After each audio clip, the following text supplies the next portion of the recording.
ഒരു ഐറ്റം നിങ്ങൾ കഴിച്ചിട്ടുണ്ടോ? ഇല്ലെങ്കിൽ ഇന്ന് തന്നെ ട്രൈ ചെയ്ത് നോക്കണേ. ഇതാണ് ക്രിസ്പി ത്രെഡ് ചിക്കൻ. കുട്ടികൾക്കും മുതിർന്നവർക്കൊക്കെ ഒരുപോലെ ഇഷ്ടപ്പെടുന്ന ഒരു സ്നാക്ക് ഐറ്റാണ്. ആദ്യം ഇതിന്റെ മെയിൻ ഇൻഗ്രീഡിയന്റ് ചിക്കൻ ഞാൻ അവിടെ എടുത്തിട്ടുണ്ട്. ഇത് ബോൺലെസ് ചിക്കൻ നീളത്തിൽ കട്ട് ചെയ്തെടുത്തതാണ്.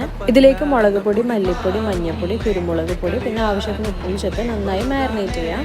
ഇത് മിനിമം 1 മണിക്കൂറെങ്കിലും റെസ്റ്റ് ചെയ്യാൻ വെക്കണേ. ഇനി ചിക്കൻ കോട്ട് ചെയ്യാനുള്ള ത്രെഡ്സ് ഉണ്ടാക്കാൻ ഞാൻ ഇവിടെ സമൂസ ഷീറ്റാണ് എടുത്തിട്ടുള്ളത്. ഇനി ഇത് കുഞ്ഞു കുഞ്ഞു ത്രെഡ്സ് ആയിട്ട് കട്ട് ചെയ്തെടുക്കണം. ഇതുകൊണ്ടാണ് നമുക്ക് ചിക്കൻ കോട്ട് ചെയ്യാനുള്ളത്. ചിക്കൻ എത്രയാണോ ഉള്ളത് അതിനനുസരിച്ച് ത്രെഡ്സ് ഇങ്ങനെ കട്ട് ചെയ്തെടുക്കാം. അപ്പോൾ അതേ ത്രെഡ്സ് ഒക്കെ റെഡി ആയിട്ടുണ്ടെങ്കിൽ നമുക്ക് കോട്ടിംഗ് പ്രോസസ്സിലേക്ക് കടക്കാം. ഓരോ ചിക്കനും ഈ ത്രെഡ്സിൽ നന്നായിട്ട് കോട്ട് ചെയ്തെടുക്കാം.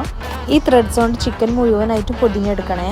ഇനി ചൂടായ എണ്ണയിലേക്ക് ചിക്കൻ ത്രെഡ്സ് ഇട്ട് പൊരിച്ചെടുക്കണം. ഒരു ഭാഗം പൊരിച്ചതിന് ശേഷം തിരിച്ചിട്ട് കൊടുക്കുക. കുക്കായി കഴിഞ്ഞാൽ കോരി മാറ്റാം. അപ്പോൾ ഇതേ ത്രെഡ് ചിക്കൻ റെഡി ആയിട്ടുണ്ട്. എൻ്റെ ലോങ് വീഡിയോൻ്റെ ചാനൽ അവൈലബിൾ ആണ്. ലിങ്ക് ഞാൻ താഴെ കൊടുത്തിട്ടുണ്ട്. ട്രൈ ചെയ്ത് നോക്കുക. കൂടെ ചാനൽ ഒന്ന് സബ്സ്ക്രൈബ് ചെയ്യാൻ മറക്കല്ലേ.